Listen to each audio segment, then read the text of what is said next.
Start this question 10। तो 2015-16 ये बना दिया है जस्सी जी ने हमारे लिए। तो इसके आगे बढ़ने के पहले मैं वापस से याद दिला दूं तुम्हें कि 3 चीजों का खेल है। डेट ऑफ परचेज, जैसे जो हमने खरीदा है वो खरीदा है 1 जुलाई 2015 को।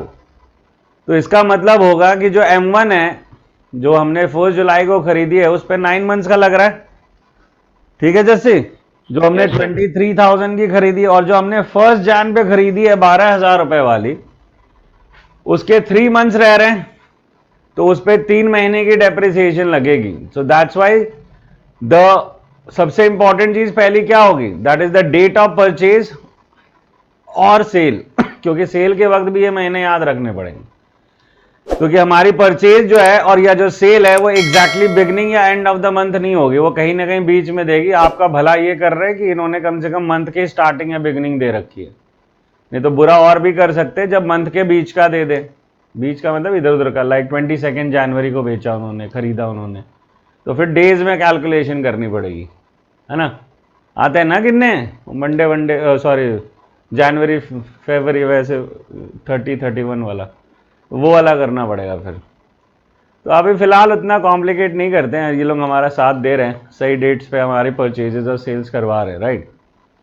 तो अब हम पहुंच गए हैं पहला, तो पहला पॉइंट क्या कहा मैंने तुम्हें, पहला पॉइंट तेरा परचेज सेल का डेट क्या और ईयर एंडिंग, ये मार्क करनी चाहिए हमें क्वेश्चन में कि व्हाट इज ईयर एंडेड। अगर ईयर एंडेड मार्च 31 करवाते करवाते इन्होंने तुम्हें एग्जाम में दिसंबर 31 दे दी ना, तुम्हारी सारी कैलकुलेशन का पैटर्न बदल देंगे। सर आपने यही करा था एक टेस्ट में, मेरा पूरा रॉन्ग हो गया था। भाई वही तो कह रहा हूँ यार, और ये स्कूल वाले भी करते, मैं अकेला थोड़ी करता हूँ यार, उन्हीं से सीखता हूँ, फिर तुम्हें बताता हूँ पास्ट मिस्टेक से कि भाई ये पूरा का पूरा क्वेश्चन गलत हो सकता है इसकी वजह से, राइट। तो यही चाहिए कि हम ध्यान दें पहले इन 2 चीजों पे। तीसरा आता है कंपोनेंट ऑफ डेप्रिसिएशन, या तो rate of depreciation directly given है तो बहुत अच्छी बात है, और अगर कंपोनेंट की बात करें तो हम बात कर रहे हैं ओरिजिनल कॉस्ट, स्क्रैप वैल्यू वगैरह जैसी चीजों की। तो ये 3 पॉइंट पे बेसिक हमारा स्ट्रेस रहना चाहिए, अंडरलाइन कर देना चाहिए क्वेश्चन पे एक्चुअली, ठीक है ना। तो हमारे को अभी ये फोकस करके हम 1 साल क्रॉस कर चुके हैं, पहली मशीन 1 जुलाई को खरीदी थी जिसपे 9 मंथ का डेप्रिसिएशन लगा होगा at the rate of 10%, right. हाँ, और दूसरा M2 पे लगा होगा तुम्हारा, मतलब 12,000 की खरीदी थी तो 12,000 इंटू 10% इंटू 3/12, क्योंकि ये जनवरी 1 को खरीदी थी। अब हम इसके आगे चलते हैं, तो अंगद साहब 2016-17 में हमने कुछ खरीदा या बेचा है क्या। हम ये भी है कि प्रोसेस ईयर बाय ईयर चलता है, कि पहले 2015-16 में क्या हुआ, अब 16-17 के लिए कुछ कहा है क्या। नहीं सर। तो मतलब 16-17 में it's nothing but only depreciation. Yes sir. तो यस सर तो करते हैं यार, मैं कब मना कर रहा हूं। तो 2017 मार्च 31 को we just pass the depreciation entry, that's by depreciation on M1 and M2। और ऑब्वियसली ये जितने शॉर्टकट्स है फॉर्मेट ऐसे बनाना, ये सब मुझे अलाउड है, आप लोगों को नहीं। तो 2300। 2300 एंड 1200 ये तो मेरे को आता है सर। तो दैट इज हाउ मच, ये बता देना सर ये माइनस करके, ठीक है, ये नहीं आता मुझे। 3500 by balance carried down M1 M2। बोलो अंगद साहब। सर एक सेकंड। हाँ, फिर तो मुझे आता है यार ये 29475। अच्छा ना, 99 है यार, मैं वो टोटल बता रहा था। 9975। अच्छा इंडिविजुअल नहीं बताएगा, टोटल बता देगा तो मुझे। अरे नहीं सॉरी।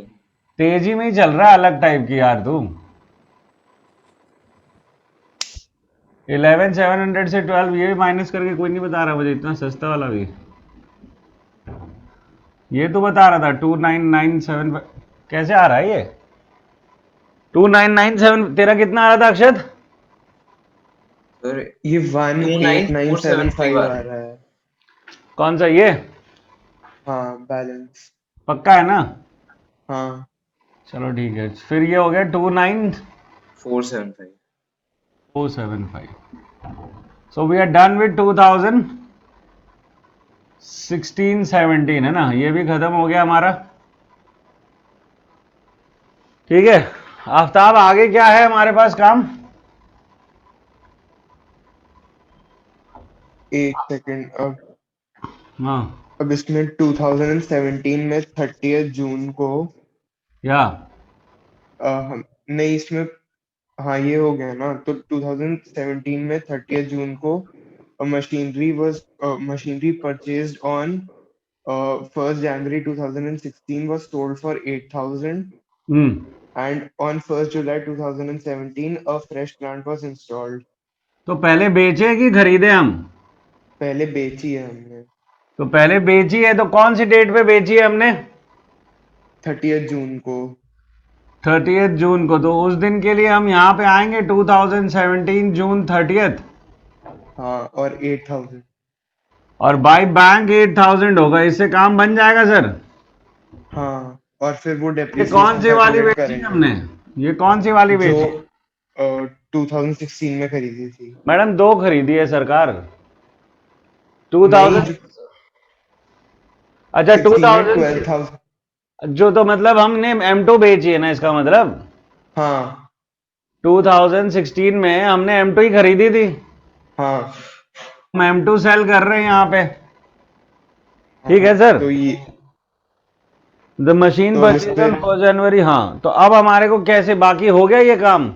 नहीं, 3 मंथ्स का इस पर डेप्रिसिएशन लगाएंगे। वर्किंग बोल बेटा, वर्किंग करेंगे अब हम इसके बाद। वर्किंग ये सबसे इंपॉर्टेंट है। एग्जाम में तुम्हें बोले, तुम्हारी मैडम बोले ना बोले, तुम्हारे सर बोले ना बोले, ये वर्किंग तुम्हें करनी है अपने लिए। सो वर्किंग्स क्या है हमारी यहाँ पे? पहली कैलकुलेशन ऑफ प्रॉफिट और loss on sale of M2। ठीक है सर, तो कैसे स्टार्ट करते हैं सर इसको हम? How do you start this calculation sir? क्या कंपैरिजन है हमारे यहाँ पे? What is the latest figure? 10,500 है अभी। मतलब जो लेटेस्ट बुक वैल्यू है ये है हमारे पास, इसको लिखना होगा हमें। That is book value as on 1st April 2017 is 10,500। और इसमें 3 मंथ्स का डेप्रिसिएशन 300 है। पूरे फिर इसके बाद ये अभी 3 महीने इस्तेमाल होके सेल हुई है, तो डेप्रिसिएशन 3 महीने की और लगानी पड़ेगी। ओरिजिनल कॉस्ट पे करना है ओरिजिनल कॉस्ट पे करोगे सर? सर। आपने उस पे खरीदा ना, क्या अरे कहते हैं? भाऊजी, आज की वैल्यू तो इस 12,000 वाली मशीन की 10,500 ही है ना सर। आप कंपैरिजन तो जो डेट ऑफ सेल आपकी बुक वैल्यू है उससे करोगे ना सेल की। सर आप डेप्रिसिएशन तो उस पे कैलकुलेट करोगे 12,000। हाँ वो मैं कर रहा हूँ यार, वो तो अभी मैंने किया ही नहीं है। वो तो 1200 इंटू 3/12 कर रहा हूँ मैं, क्योंकि 1200 उसका साल का था, तो 300 रुपए हो गए और डेप्रिसिएशन, और 10,200 हो गई उसकी book value on the date of sale. That is on क्या डेट पे बेच रहे हैं सर? जून 30 ना, तो दैट्स 30 जून 2017 की ये। और सेल कितने पे किया हमने? 8,000। तो क्या है भाई यहाँ, प्रॉफिट या लॉस? लॉस है 2,200। लॉस है 2,200 का। सो अब इसमें से क्या उठाना है हमें? पहले तो अब डेप्रिसिएशन की वैल्यू लिखेंगे। तो ऑन जून ही अब हम दिखा रहे हैं। वैसे ये प्रोसेस का वायलेशन है, हिसाब से जो डेप्रिसिएशन है साल के एंड में ही दिखाई जाती है, पर अभी हम लोग थोड़ा सा 11 टाइप्स है तो काम चलने देते हैं। ठीक है जी।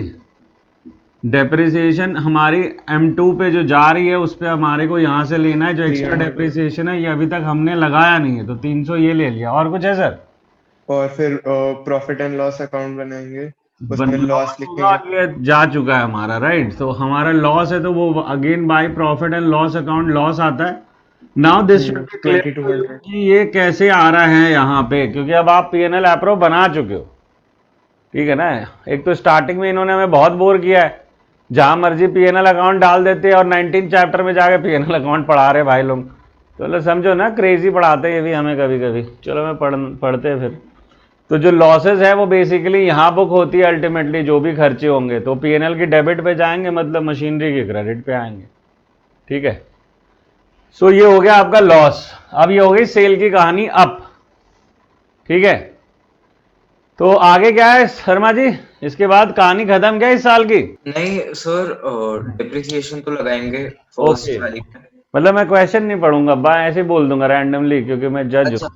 नहीं नहीं नहीं नहीं, एक सेकंड। हाँ, 1 बिना जुलाई 2017 जुलाई 1 को एक और मशीन खरीदी गई है सर, यस। जिसकी वजह से तो मैं इस चैप्टर में आया हूँ, मतलब सॉरी इस क्वेश्चन पे आया हूँ, और तू कह रहा है कि मैं वही नहीं बताऊंगा। मैं पूरी मेहनत इतनी करी है सिर्फ इसी एक पॉइंट के लिए, तू नाटक कर रहा है। ये बाकी का तो चुन्नू मुन्नू तुम्हें पहले से ही आ रहा था, इसमें नया क्या था? अच्छा, तो सर इसमें हम टू बैंक 5000 लिखेंगे। ये तूने कहाँ से निकाला, पहले ये समझा मुझे। टू बैंक 5000 क्यों लिखेंगे? सर क्योंकि इसमें लिखा है ना, payment for this plant was to be made as follow. Payment कैसे की? हमने खरीदा है 1 जुलाई, कब खरीदा है?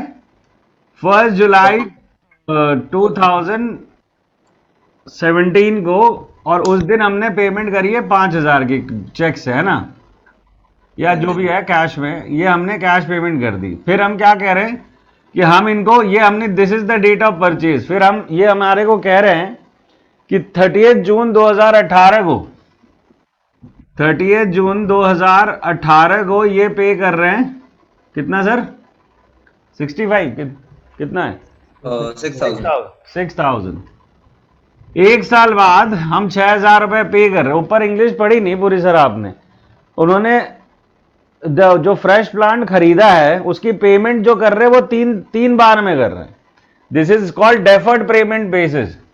और सेम 30 जून 2019 को मैं 5500 रुपए पे कर रहा हूं इसे, ठीक है। इसमें डिटेल में इन्होंने बताया यहां पे कि जो इंटरेस्ट कंपोनेंट है वो इसमें 1000 का है, इसमें 500 का है। This is interest component in this, ठीक है। नीचे लाइन दी है कि इस 6000 में 1000 का इंटरेस्ट है और इसमें 500 का इंटरेस्ट है। तो सरकार इसको प्रेजेंट तो करना पड़ेगा ना कैसे भी। 5000 तो चलो ठीक है क्योंकि हमने एक साथ को 5000 रुपए पे किए थे, this is good. What about the other payment, उसका क्या करेंगे? कुछ नहीं करना अभी सर वो बाद में नहीं करेंगे। सर जी। आप मशीन कैश में खरीदो या उधार में खरीदो, मशीन खरीदी घर पे आ गई तो मशीन अकाउंट डेबिट तो पूरी वैल्यू से होगा कि नहीं होगा? टू कैश कर, टू क्रेडिटर कर, उससे क्या फर्क पड़ता है मशीन अकाउंट को? हाँ तो मशीन की वैल्यू तो पूरी लिखनी चाहिए ना मुझे मशीन अकाउंट में। मैं machinery account debit to bank to creditor लिखूं, इससे मशीनरी अकाउंट का वैल्यू क्यों डिक्रीज होगा? ठीक है सर। तो इसमें इसके बाद एक और आएगा। हाँ, क्या लिखो बता? टू क्रेडिटर, टू क्रेडिटर और we call them vendor, vendor लिख दो, वेंडर अकाउंट। कितना आएगा? इनका सम करके हिंट पढ़ लिया क्या? नहीं, क्यों? पूछ रहा हूँ ऐसे, मन किया तेरे से, पूछ नहीं एक सकता सेकंड सर, एक सेकंड। तो। अब हिंट पढ़े? हाँ सर क्या बता आदमी है यार तू। अब हिंट पढ़ के आंसर करेगा तू मुझे? सर आप, अब मेरा मन कोई बात नहीं बेटा, हमने जानबूझ के पढ़ाया तुझे। अब मुझे बता कि ऐसा क्यों होगा। वो तो मैंने तुझे जानबूझ के पढ़ाया। अब मुझे ये बता कि ऐसा क्यों होगा कि हम यहां पे जो लिखेंगे वेंडर में वो होगा this plus this minus the interest, यानी कि 10,000 रुपए। तेरा कहा हुआ मैंने कर दिया। तो मुझे अब बताएगा ना कि ऐसा क्यों करेंगे? Sir because interest expenses are of revenue nature and not of capital तो नेचर। अच्छा, ये भी हिंट से ही पढ़ेगा तू। पर मुझे लॉजिकल वो वाला नहीं चाहिए ना, बुक वाला। मुझे चाहिए कि मशीनरी में वो सारा खर्च ऐड होता है जब तक वो फंक्शनल ना हो। तो ये जो इंटरेस्ट है that is an expense after it become functional. अगर ये फंक्शनल नहीं होती और इंटरेस्ट लगा जाता, ये भी बता दो, इस क्वेश्चन को डिफरेंटली समझा जाए कि अगर वो यहां पे एक डेट लिखता है, बोलता कि पुट टू यूज आफ्टर 30/6/2018, तो ये भी इंक्लूड हो जाता। इसके एक्सप्लेनेशन में कोई प्रॉब्लम नहीं है मुझे। मेरी प्रॉब्लम है कि जो असली एक्सप्लेनेशन है वो ये है कि 5000 रुपया जो है के बाद जो आपने दिया, यहां से हम अज्यूम करके चल रहे हैं ना कि it is put to use, तभी तो हम डेप्रिसिएशन लगाने, मैंने इसको रिकॉग्नाइज कर रहे हैं यहां पे। तो अगर ये चूंकि जो 1000 और 500 है इसको यूज करने के बाद लगा है मेरा इंटरेस्ट, इसीलिए उसे मैं इंक्लूड नहीं करूंगा मशीन में। अब सपोज इससे 1 महीने पहले की डेट होती, ठीक है, और दूसरी इंस्टॉलमेंट हम यहां देते पर यूज इसके बाद होता, तो ऑटोमेटिकली 1000 रुपया भी इंक्लूड हो जाता मशीन कॉस्ट में। Yes sir. समझ रहे हो? सो मेन फंक्शनल काम यह है कि मशीन जब तक ऑपरेशनल ना हो तब तक वो खर्चा नहीं लेते। तो इसी की वजह से थोड़ा मैं आया था इसमें, मुझे अच्छा लगता है क्वेश्चन। एनीवेज, अगली बात अब क्या बच गई अक्षत साहब, अब खत्म करवाओ यार, हो गया बहुत यार, क्या परेशान करते रहते हो। तो ये बेसिकली तुम्हारी दोनों की वैल्यू M3 है, राइट? ये M3 आ गई। अब क्या करना है सर? सर डेप्रिसिएशन लगाएंगे। तो 2018 पहुंचो, लगवाओ डेप्रिसिएशन। Bye depreciation machine 3। क्यों मशीन 2 गायब हो गई क्या? मशीन 1 गायब हो गई क्या? अच्छा मशीन 1, मशीन 2? मशीन 2। अब गायब हो गई, बेच तो दी। तो सर आप फिर ऐसे क्यों कर रहे हो? तो जवाब तो सही से देगा ना यार, मैं तो ऐसे ही करूंगा, मेरे को और आते नहीं करना कुछ। M1 की डेप्रिसिएशन वही 2300 हो गई। M3 की जो है नया नया आया अभी, ये जुलाई में 9 महीने की लग गई 750। ठीक है sir, and hopefully balance brought down में भी आपके 2 ही चीजें बचेंगी इसके बाद, वो अब आप कंप्लीट कर सकते हो। So I am not worried. So balance carried down में फिर M1 M2 आएगा। M1 M2 वैसे ही this minus this and 10,000 this minus this यहाँ पे आ गया, इट्स कंप्लीटेड। थोड़ी कॉम्प्लिकेशन पे मैं फिगर आउट कर रहा था ना, कॉम्प्लिकेशन का क्या खेल है, समझ रहे हो क्या बात को? तो ये एक सिंपल क्वेश्चन था, मेड कॉम्प्लिकेटेड अननेसेसरीली, जो चीजें डाली गई। इसका दूसरा कॉम्प्लिकेशन वे जो आता है वो हम अब आगे देख पाएंगे, like the how to treat the split questions, है ना? कि अगर स्ट्रेट लाइन मेथड है और उन्होंने कहा 1/3 बेच रहे हैं, 1/2 बेच रहे हैं, 1/4 बेच रहे हैं, तो उसको कैसे डील करना है? या रिटर्न डाउन वैल्यू में स्प्लिट करना है और सेम सिचुएशन है तो कैसे करना है?